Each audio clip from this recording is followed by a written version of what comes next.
All right, welcome back to another episode of the Cody Tucker Show. Be sure to like and subscribe, all that good stuff. Tell a friend, buy a shirt, do something. Let me change this light on here. I don't like this light. There we go. Hold on. There we go. A little baby blue. All right, little something put you in the mood real quick. So, thank you for joining me to, listen in on the basically cerebral diarrhea that is my that are my thoughts and opinions and all that kind of stuff. So without further ado, guess we'll go ahead and get it started. Got quite a bit to talk about today. I had a bunch of stuff put in the old news section, so I kind of want to start busting out some of these because it's starting to get a little full.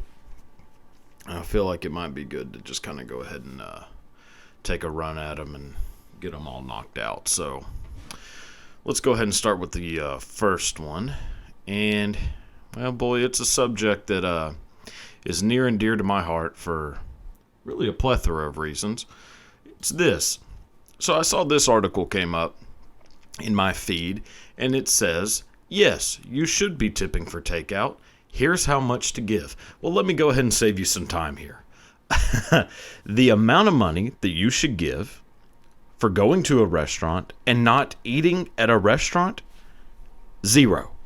If I am not eating at your restaurant and you are not waiting at my table, you don't get a tip. That is how that works. If you didn't have to do anything, then why would you get a tip for it? I feel like the more I'm talking about this, the more I'm realizing that I'm just alone in this thought. Because no one seems to agree with me. Everybody thinks I'm just being a piece of shit, which, okay, fair enough. And in some ways I probably am, but I don't think that that's what this is. I went to, where was it?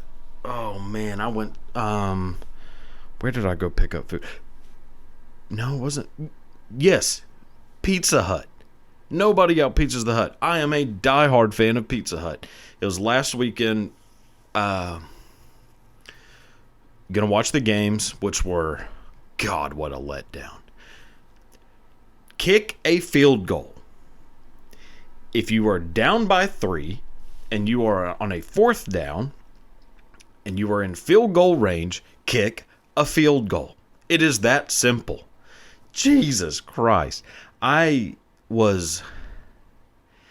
game, that Lions 49ers game pissed me off so much.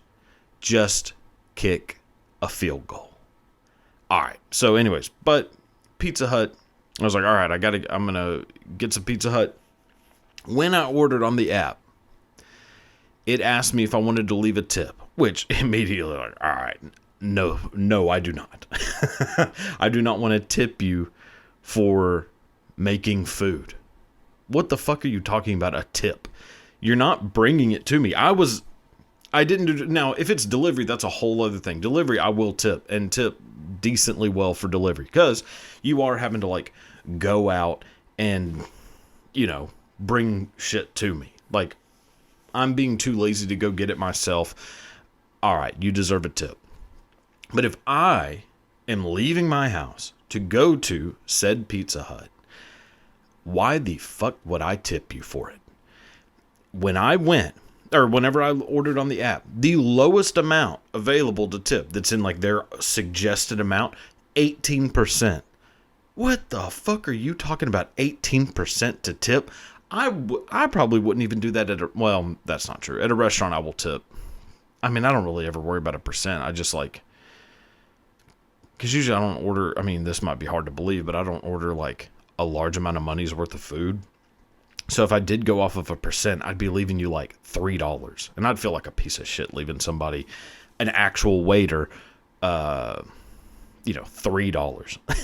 Like if I was, all right, here's $3.46. That's 15%. Like, no, I'll leave like, I probably am never going to leave less than, Usually less than $10. Sometimes 5. It just kind of depends if I'm in a pinch or not. But like, I feel like if I don't have like back in my poor days, I definitely would go to a restaurant and like I would make damn sure ahead of time that I had enough money comfortably to where I could leave a decent tip. If I don't have that amount of money, like a comfortable enough amount of money to where I can leave a decent tip, I'm just not going to go out to eat. Like, that's how I feel like you should be. If you don't have the money to tip, and I'm not saying you have to tip like super well. I mean, but like people who say that they don't tip whenever they go out to eat because they don't have a lot of money, then you shouldn't be going out to eat in the first place.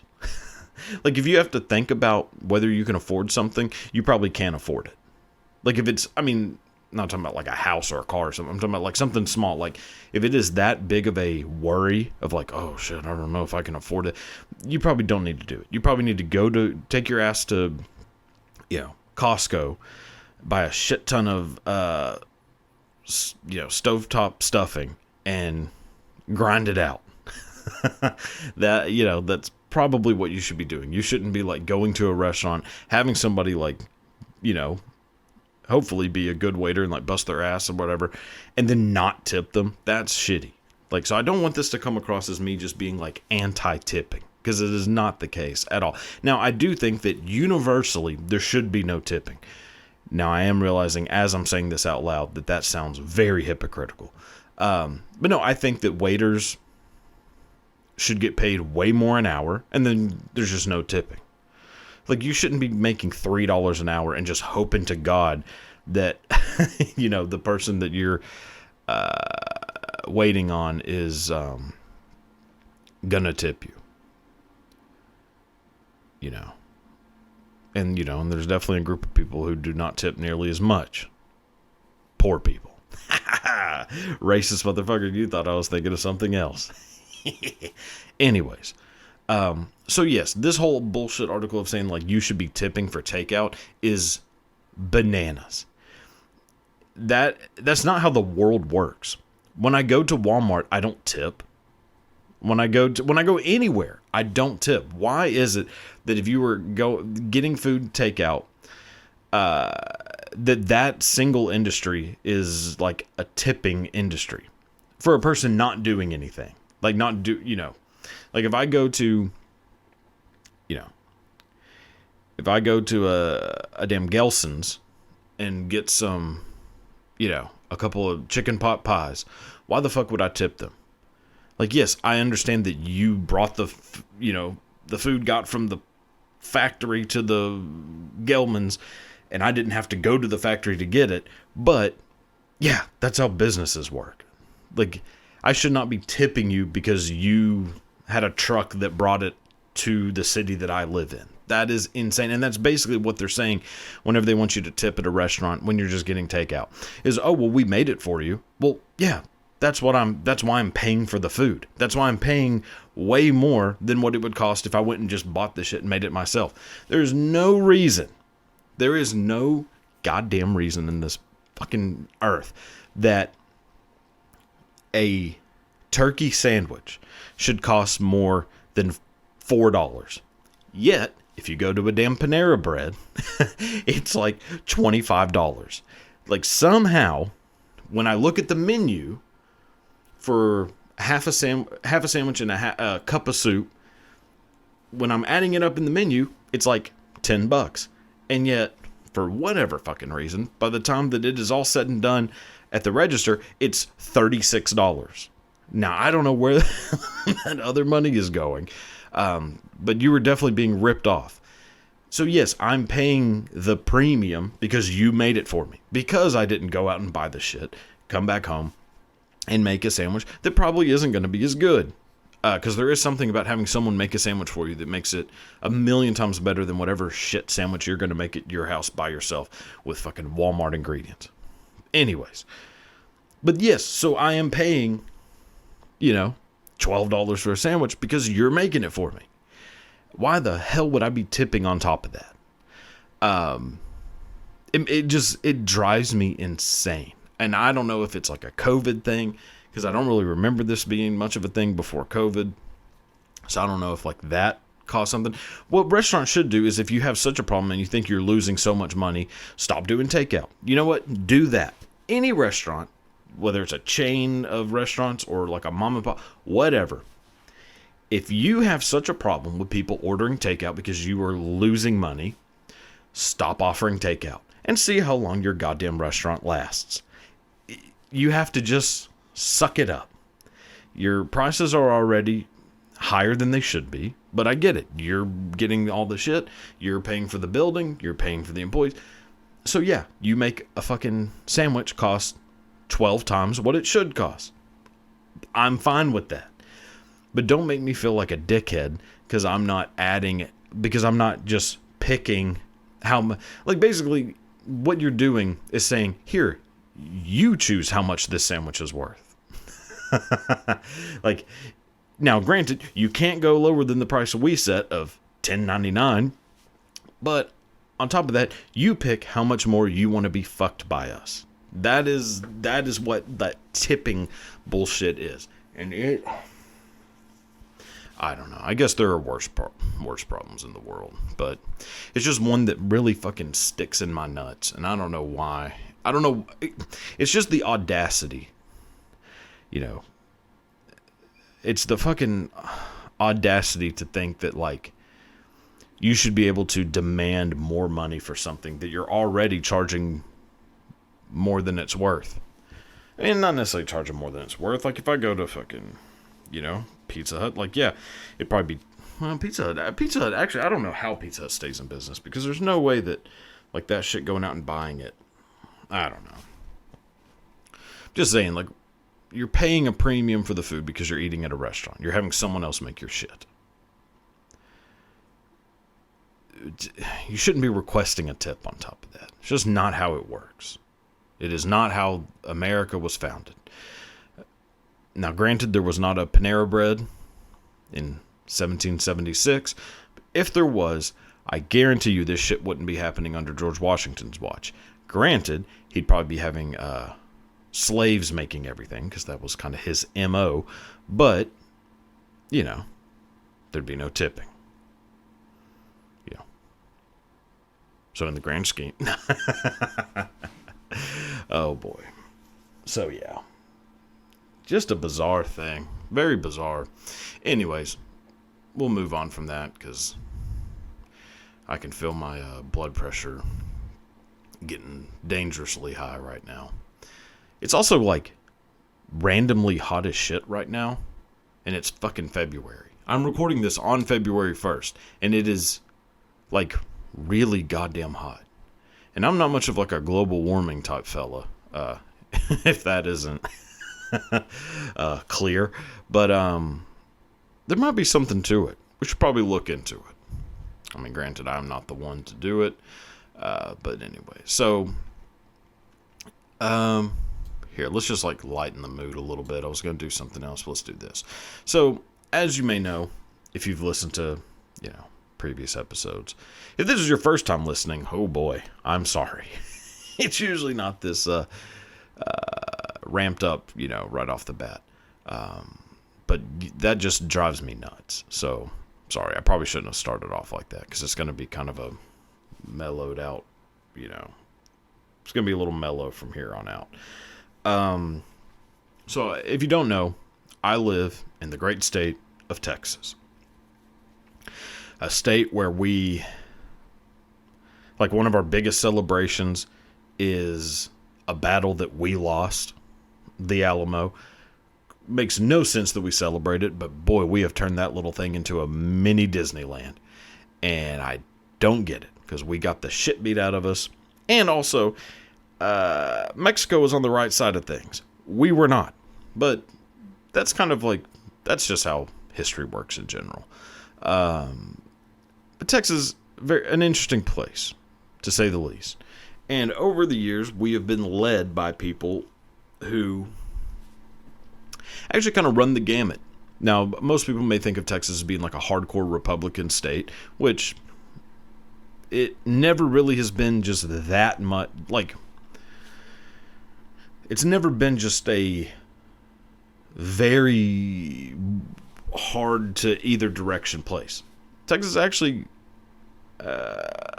kind of like a big middle ground, which I think a lot of people don't realize. Like we've had Democratic governors, we've had Republican governors. I think Ann Richards was a Democrat governor, and then immediately following her, old W, Republican.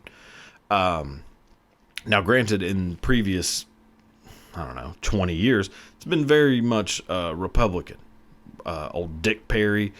And now, if you aren't familiar with Texas politics, which there's no real reason you should be, but if you didn't know, the governor of our state is old Hot Wheels himself, Greg Abbott. And Greg Abbott is, without a doubt, one of the dumbest human beings to ever roll this earth.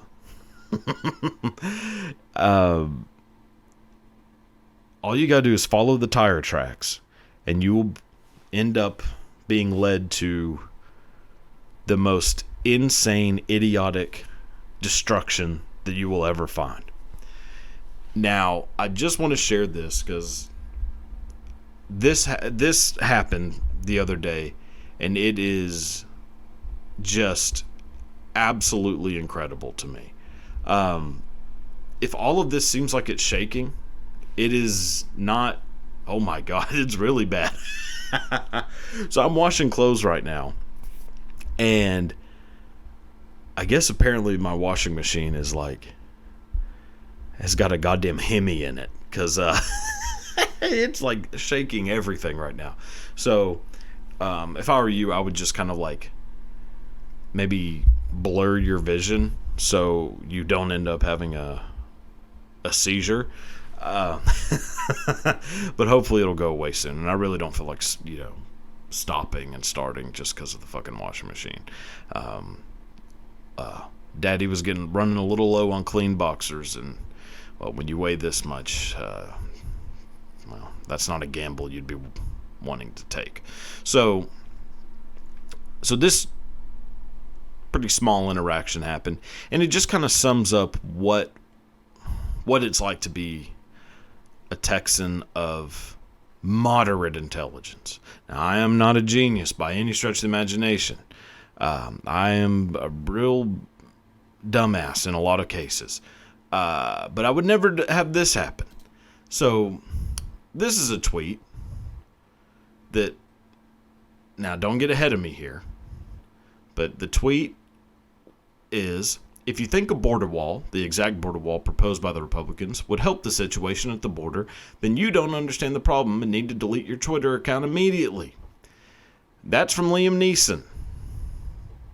Now, governor of Texas, old Professor Xavier, replied, another Hollywood actor thinking they know what's best for Texas. Listen here, Liam. Make like an actor and learn your role. Which is funny that he didn't spell role with two R's. With two L's. Learn your role, not spelled with two L's, which, a missed opportunity. Learn your role and leave dealing with the border to me. Well, if you didn't notice, that is not Liam Neeson. That is Liam Neeson. And old Greg Dipshit fell for it hook, line, and sinker. That's what I'm talking about when I say that we are doomed. And I don't want to come across as like some, Rush Limbaugh, Flush Limbaugh, if you will. But we are kind of fucked. And the end times might be coming a whole lot sooner than we thought. Especially, actually, perfect segue. Something Greg Abbott will never enjoy. But also, damn, a little below the belt. But if it's below his belt, he would never feel it. So, anyways, perfect segue into the next thing. What actually probably will cause the destruction of our civilization artificial intelligence. Now, I have gotten, for some reason, a plethora of DMs lately asking if I would like to take part in, my God. I mean, it has to be a scam. And I'm, as a person who's been catfished more than once, we'll just say, I think I've now developed a pretty good bullshit detector when it comes to internet scams. But I have been getting a lot of messages lately asking me if I would like to, have artificial intelligence heighten my podcast and my videos. I don't know what that's all about, but I'm not trusting that for a second, because I might end up it just might not go that well.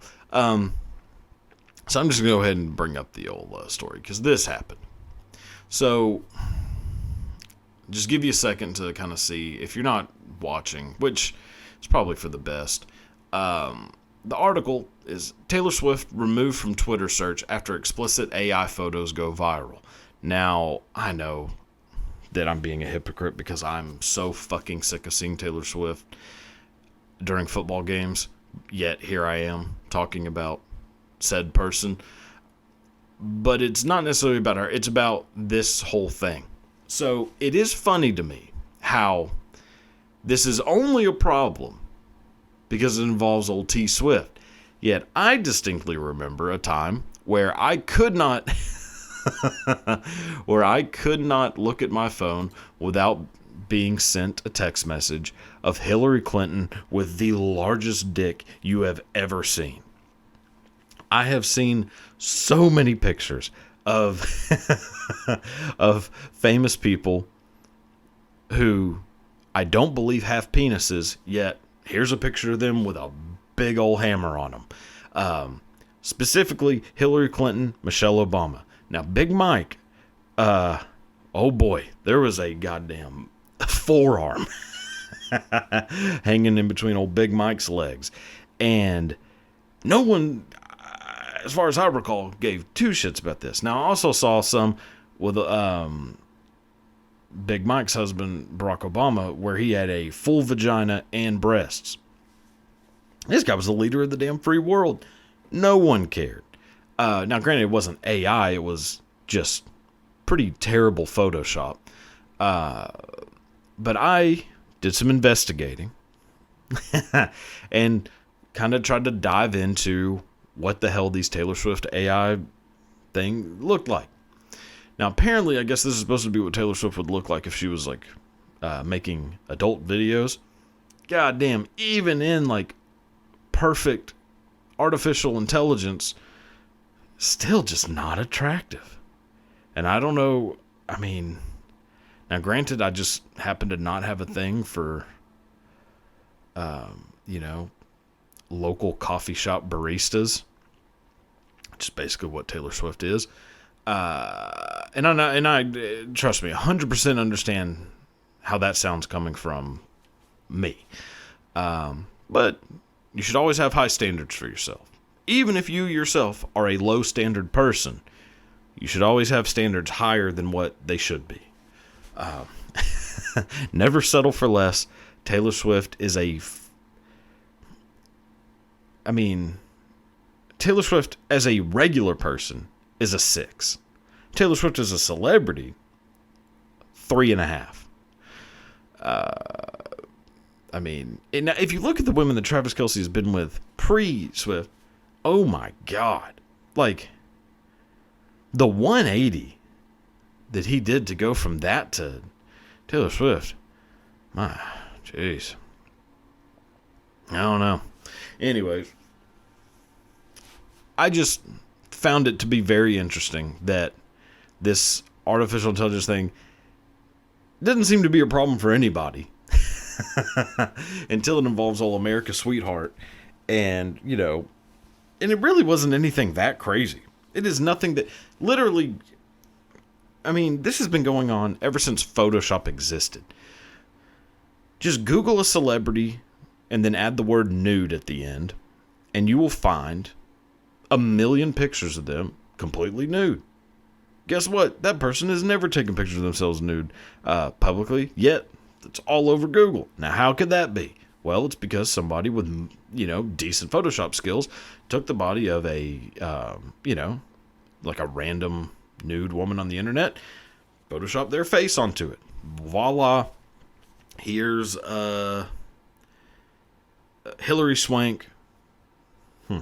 Hillary Swank naked with, a decent sized pecker on her. That's how the world works. Just now, I'm not sure. I don't know what's going on, really. Boy, I'm just at a real loss for words, for thoughts. My God. Anyway, let's just move on from all of this, because I don't think anybody wants to hear about any of this shit anymore. And I'll make it I pledge to not discuss she who shall not be named anymore on this show. Now, granted, I will probably lie to whoever the hell it is still listening to this, like I've lied to so many people in my life. If something newsworthy happens, I'll probably bring it up. But until that happens, I pledge to never, ever, ever talk about Taylor Swift again. All right, so let's move on to something happier. Here we go. A Miami mom, 18. All right. 18 used fake hitman website in attempt to kill off 3-year-old son. Allegedly agreed to pay $3,000 for kid's murder. Now, a lot of questions here. One, that's a typo. There's no way this woman is 18 years old. That is... Actually, speaking of Photoshop, that might be two different people put together. The person on the left is not the same as the person on the right. Like, cover it with, if you're watching this, cover it with your finger. Cover the left side. Okay? Now cover the right side. That's two different people. That is 100% a Photoshop. Or some Jim Ross level Bell's palsy. Hard to say. Or maybe went full Winnie the Pooh and shoved her head into a beehive. Only made it. Only got the right side of her face, but, there it is. I swallowed some bees. So there's first question. Now, Miami being where this happened, not questionable at all. Anytime the word hitman and Miami comes together, it's peanut butter and jelly. 18 can't be true. So we'll just say 38.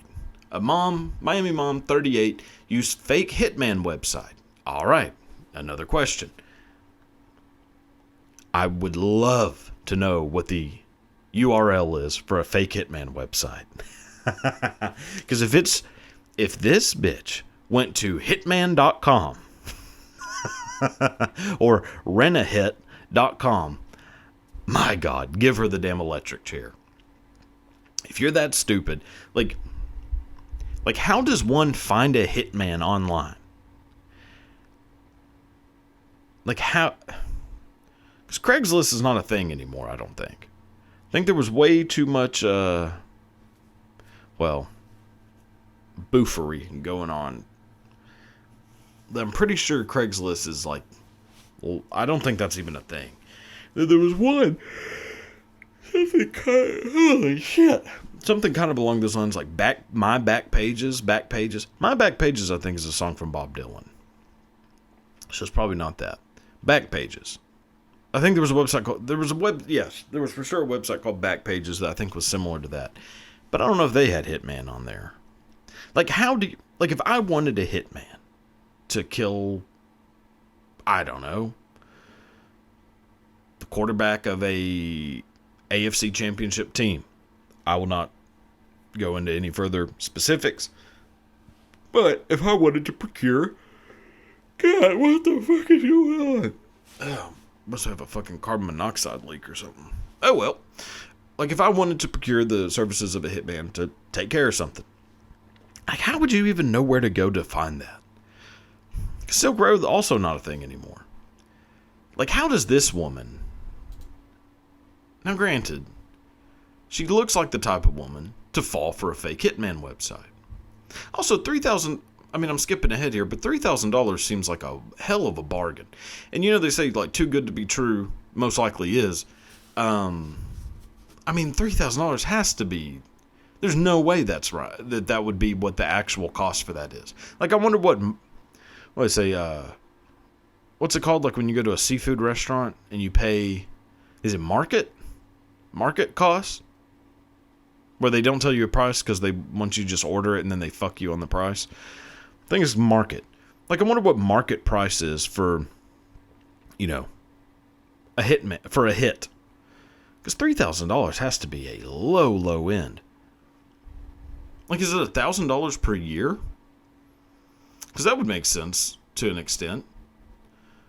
So, because it was a 3-year-old, $3,000. And I feel like, the closer you get to like 50,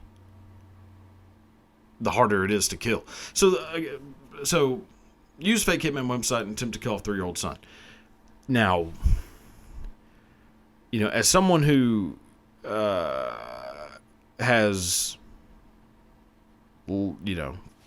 fingers crossed, never gotten anyone pregnant. I mean, I have been around children some. Boy, that sounds like the start of a of like a plea bargain. But no, like, I've had, friends who had kids, family members who have, like, younger kids.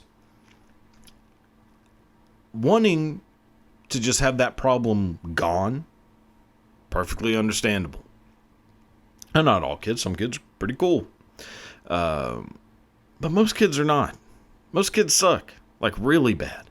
And so I can understand this woman, who supposedly is 18 years old, wanting to be like, okay, if I fucking step in yogurt one more time, if one more Lego jams into my heel, I'm fucking ordering a hitman.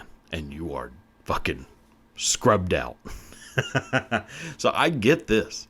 It's... Now, did the kid die? I should have read the whole thing. Because I feel like I did read this, but it's been a little bit, so I don't really remember for sure. But, no, because you used a fake hitman website. So how the fuck... it's not going to be a real hitman. Yeah. So kill off 3-year-old son. Now, brings up the whole question of the hitman thing. Because this woman could have saved herself a whole lot of stress and trouble. She just kind of, went full farm to table and took care of the problem herself. How would it be that hard to kill a 3-year-old? Not that I would ever do it. But how could it possibly be that difficult to take out a 3-year-old child? You could just, like, kick them real hard. I feel like if you really reared back and just, like, did like a full, like you're a police officer kicking down a door.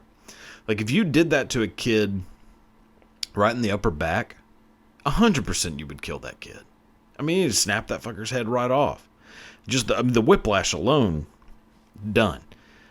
Like, you could... Like, this woman... I gotta bring it up again. Like, this woman actually kind of looks like she's in... Like, she's going in transition from, like, Jekyll and Hyde. Like, she looks like she got caught halfway in between switching from, like, morphing from, like, a good person to a bad person. So I wonder if, like, when she was on the left side of her face, if that's whenever she wanted to do the hitman. And then now she's getting arrested and she's on the right side of her face. And it's like, what the fuck? What? I didn't do anything. What the hell are you talking about? Arrested? Kill my kid? I didn't kill the fucking kid. He's sitting right over there. Slightly confused, but who wouldn't be? Their mom is 2 different people smushed into one. That's... Who knows? But $3,000 has to raise some flags. Like, how do you not see that and go, all right, either this is the worst hitman of all time or this is a bullshit. God, I just would love to figure out what the URL was. I'm going to have to reread the article and figure it out. God, what the fuck is going on? All right. Moving on. Oh, boy. Here we go. So, Dairy Queen employees among 10 arrested in Texas meth ring sting. meth ring sting, meth ring sting. You say that over and over, it sounds meth ring sting, meth ring sting. It starts to just kind of be a lot of gibberish. Anyways, so remember earlier I was talking about Greg Abbott and like Texas just kind of being. Texas is a weird place, and a lot of people have moved here, and I don't think they fully realize like what they got themselves into. It isn't just like Lonesome Dove out here.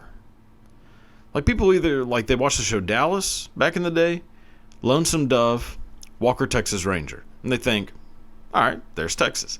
Not really. Now that is Dallas, Houston, San Antonio, like the bigger areas, Austin even kinda. But most of Texas is this: Dairy Queens and meth. That is Dairy Queen and meth. Probably two of the three biggest, factors of our GDP. Church being number one, but granted, I mean, I guess that doesn't count because churches don't get taxed. But like Joel Osteen's, one of the richest people in the fucking state. God, what a shit dick. Anyways, moving on from that. But meth and Dairy Queen make up a pretty sizable chunk of our economy. So it's only a matter of time before the two cross paths. Now, I will say that I definitely grew up in a city that is not Dallas, Houston, Austin, or San Antonio, or Fort Worth. I live in the other 80% of Texas. I grew up in the other 80% of Texas, where things are just very weird. A lot of weird shit going on. And for a restaurant to be operating as a meth lab / weapons armament, what do they call it? Not a Bastille. An armory? Basically like an armory. For that to happen is not uncommon. Now, I'm sure that a lot of people across the country, and a lot of the people who've recently moved to Texas, might read this article. Dairy Queen employees among 10 arrested in Texas meth ring sting. Be like, oh my God, this is wild. Like, who would ever imagine this happened? Well, you are not from here. If you're from here, this actually isn't that much of a surprise. It's actually a surprise that it's even newsworthy. More so than anything. Because also, if you are to happen upon a meth lab and then in that same day take a trip to a Dairy Queen, you will see not only very similar clientele, similar employees, but a similar smell. So a meth lab tends to have a smell of just a lot of weird chemicals, because basically what meth is. Now, obviously, I'm not going to like give the just tell you how to make meth, but basically, you just kind of empty your whatever's under your sink, empty that into a pot and boil it, fry it, pretty much.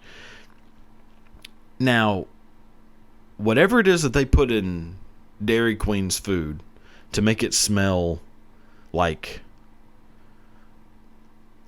the way it smells, it has to be a large crossover of ingredients. So, what I believe occurred in this case is that the people doing this forgot which one of the two places they were at. Simple as that. They got just a little confused. Meth addicts tend to be, night owls and day owls. Actually, like week at a time owls. So probably got a little loopy by day 6 and just kind of slipped their mind that they were like, oh yeah, I'm not in my single wide trailer. I'm in a fast food restaurant. But by the time they'd done that, it was too late. They had already given, they had already basically made about 15 different drop-offs. And, well, here come the feds. It would also not be a surprise to me. Now, this actually, you know what? This is not the most egregious thing about a Dairy Queen. The most egregious thing about a Dairy Queen is not the fact that you may or may not have a very dangerous controlled substance sprinkled onto your French fries. I mean, that's not good, but not the worst thing about Dairy Queen. Worst thing is that if you go to Dairy Queen, what they are most famous for, say it out loud, blizzards. Dairy Queen blizzards are a staple the same way that like the Big Mac is to McDonald's or the Whopper is to Burger King. It is like their big number one thing. Yet, if you go get a blizzard, you will notice that the top of that sumbitch looks like heaven. And if you were to just kind of wipe off the top of it, you would have a giant cup filled with fucking plain ass vanilla ice cream. It is the biggest catfish on this planet. I mean, it is like, it's like a lemon, like for a car, but the frozen dairy version of that. Like, it'd be like getting a Ferrari, driving it off the lot, and then all four tires come off, and you can't do anything about it. And then that dealership closes down as you drive off the lot. That's basically what a Dairy Queen blizzard is. It looks amazing on top. Tons of toppings, all that shit. And then you eat that and you realize, oh, well, now I just have a giant cup of fucking vanilla ice cream. Which may or may not have crystal meth inside of it. If it did, it'd actually kind of be worth the price. But there's just something to keep in mind if you are a person planning to move to Texas or have recently moved to Texas and still maybe your home is in escrow and you could maybe get it back. I think that's what escrow means. Not really 100% sure. But if you are one of those people, these are the things that you need to pay attention to. Because you're not coming to... you're not going to become one of the Ewings. You're not going to be hanging out with Bill Parcells and Jerry Jones. You're not going to be, it's not like Back to the Future 3. It is way closer to... It's way closer to Breaking Bad than it is Walker, Texas Ranger. Texas is. It's like The Wire, Breaking Bad, and The Hills Have Eyes. You put those three together, and that's the majority of Texas. It is not. It is not what you think it is. Yeah. So there's also a serial killer in Austin that nobody gives a shit about. That's how fucked up Austin is. There is a person that has killed upwards of 20 people in the greater Austin area, and nobody cares. Oh well. So anyways, I think that'll do it for this part of the show. I think a lot got discussed. Not everything that I wanted to talk about, but it is what it is. Covered as much ground as I feel like I could cover. It's been, about 45 minutes? Yeah, that'll do it for this part. So, without further ado, time to move on to the educational part of the program, where take a little deep dive of history, etymology, entomology. I meant to look that up to figure out which was which. Whatever the fuck has to do with words. Etymology, I think. A little deep dive into etymology, history, pop culture history, all of the above. And hopefully you learn something. Or you can just wait and watch them whenever they are shortened into 1-minute clips, which is probably what most people are doing, which is fine. I'm the one fucking making them, so if I had a problem with it, I would just stop. Bitch. All right, so time to move on to that. I feel like this was a good one. Still a train wreck, and I still don't really know what I'm doing, but I'm feeling slightly more comfortable. It only took about 130 episodes, but, at least feeling a little bit more, kind of loose with it. I don't know if that's coming across at all. Probably not. But, it is what it is. All right, so time for the old Where That Come From. And here we go right about now. All right, so time for a little bit of the old Where That Come From.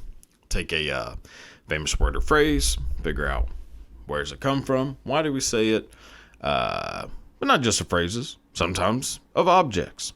And that's kind of what this one is going to be today.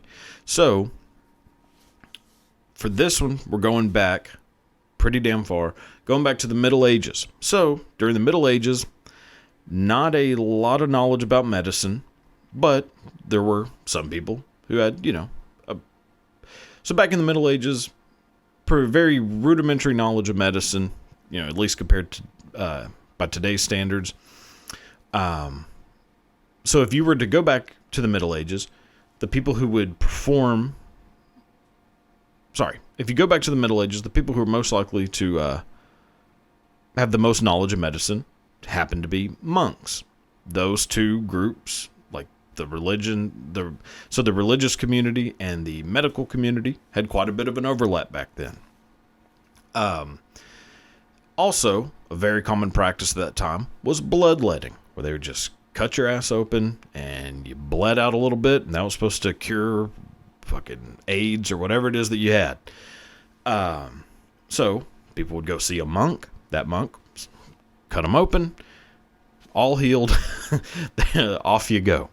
Well, a little bit later, Pope Alexander comes along. Pope Alexander says, this is, I don't like all this.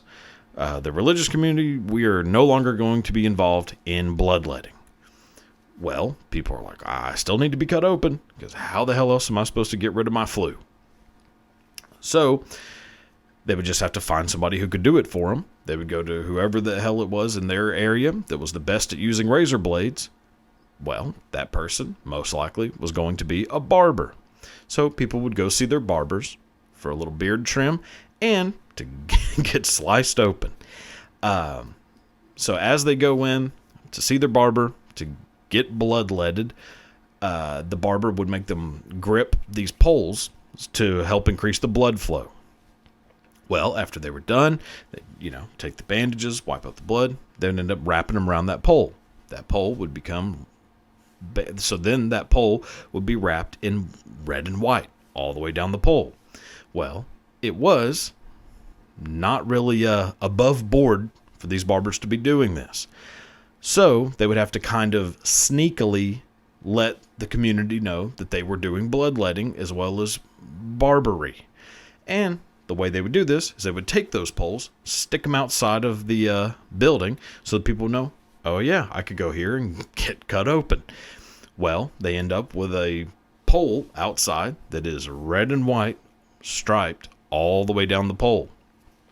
And then they add in a little blue to represent the blue veins.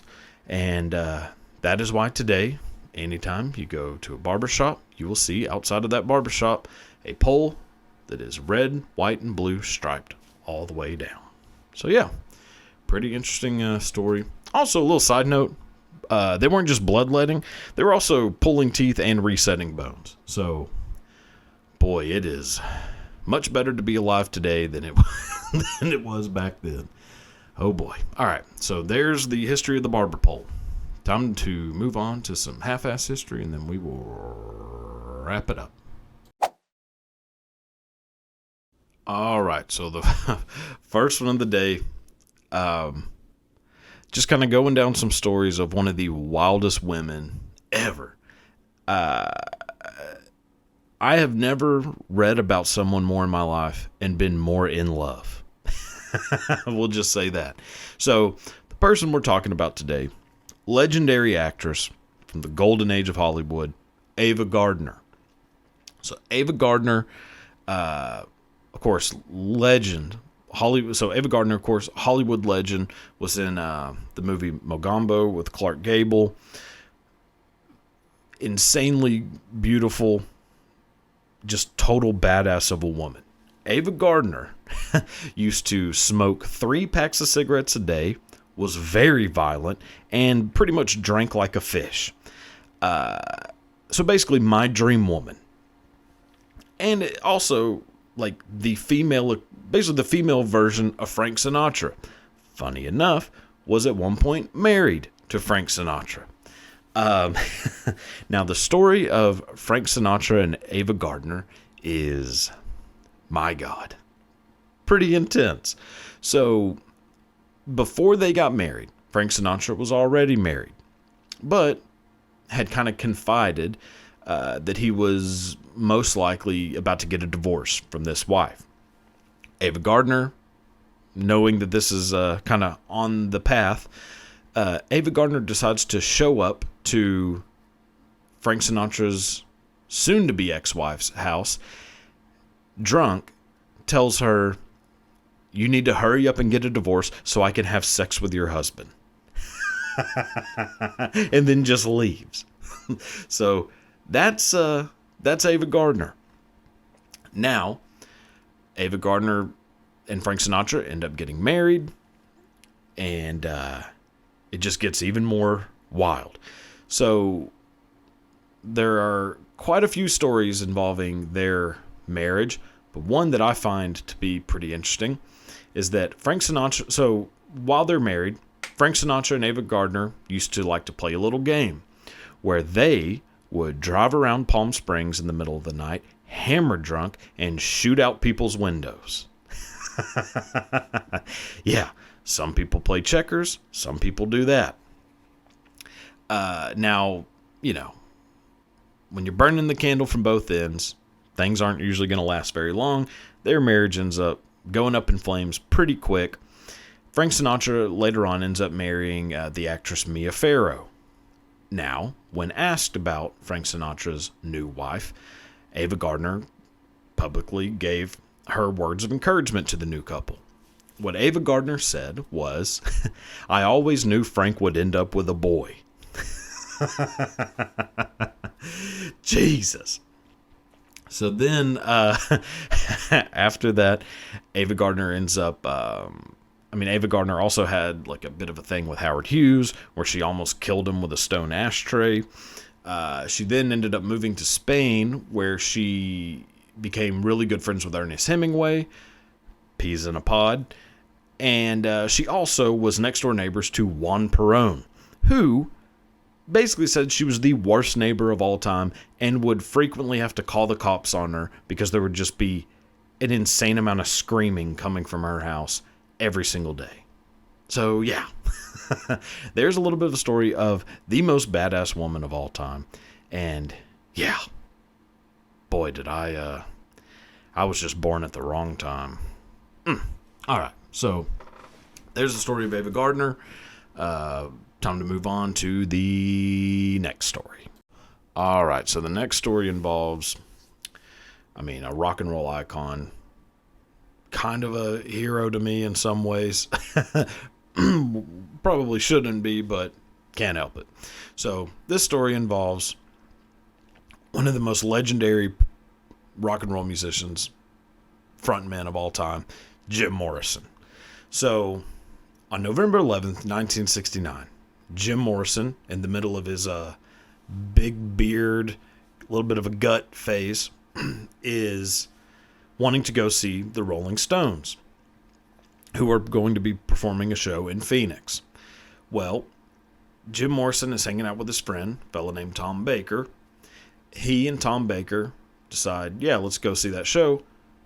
One issue, the venue that the Rolling Stones are playing in the year before had permanently banned Jim Morrison from ever returning because he had started a full-on riot. That'll do it. So Jim Morrison and Tom Baker fuck it. We'll just go anyways. Basically hope for the best. So they decided to go to the airport, get on the flight to Phoenix. Well, the flight gets delayed. So Jim Morrison and Tom Baker decide to basically just hang out at the airport bar, and Jim Morrison gets absolutely hammered. Well, flight gets ready. They end up getting on the flight. Jim Morrison keeps the party going, keeps drinking more and more and more, starts getting just completely out of control. At this time, Jim Morrison is going up and down the aisles, harassing all of the passengers and the flight attendants, causing utter chaos on this plane, getting a little touchy-feely with some of the flight attendants, to the point to where one of the pilots had to come out, sit Jim Morrison down, and say, if you don't cut the shit, I'm turning this plane around. That kind of settles things a little bit, and they end up landing in Phoenix. Well, who is there to greet Jim Morrison and Tom Baker when their flight arrives? The FBI. So Jim Morrison ends up getting arrested. Yeah. Probably rightfully so. Jim Morrison and Tom Baker both get arrested. And then, some time goes by. Well, eventually, Jim Morrison is going to have to come back to Phoenix for the trial. Well, remember, when all this shit happened, Jim Morrison had this big beard, ultra hippie look. Tom Baker did not. Tom Baker, clean shaven, nice hair. Jim Morrison decides, well, I'll shave my beard, make my hair look exactly like Tom Baker's hair, so that whenever I go back to the trial, they won't know which one's which. And guess what? It worked. The flight attendant couldn't really identify which one was Jim Morrison, causing all the problems, and which one was Tom Baker, who did not cause any problems. So she, not being able to pick out which one was Jim Morrison and which one was Tom Baker, ended up letting Jim Morrison get off scot-free, no trouble whatsoever. Yeah, which, there's a long history of Jim Morrison dodging bullets when it comes to things like this. He ended up not really dodging the last one. Obviously, to kind of go into that a little bit, in case you're wondering, Jim Morrison ended up getting into some pretty big trouble in Miami, Florida, in, I believe, 1970, when he decided to allegedly pull out his old pecker on stage and in front of a crowd of, 30, 40,000 people, pull out his wiener, and big no-no in Florida at the time. Surprising enough, because, I'm pretty sure that's how you get, sworn into public office now, but at the time, you could not expose the old hammer, just willy-nilly. So he ends up, basically knowing, if I go back to Florida, I'm screwed. If we end up going to trial, I'm screwed. I'm going to end up in a Florida prison, Dade County. That ain't going to be a good place for little Jim Morrison. So he ends up, fleeing to Paris, and, that does not turn out well for him. So, yeah. But, yeah, anyways, he did get off with one this time. Amazing story. So, one more, and then we'll call it a day. All right, so last one.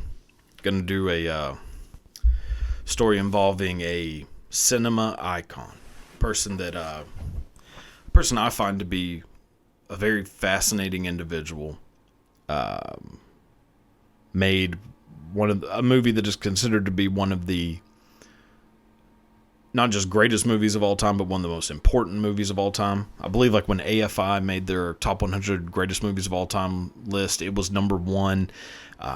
He wrote, directed it, starred in it, and he did all this when he was in his 20s.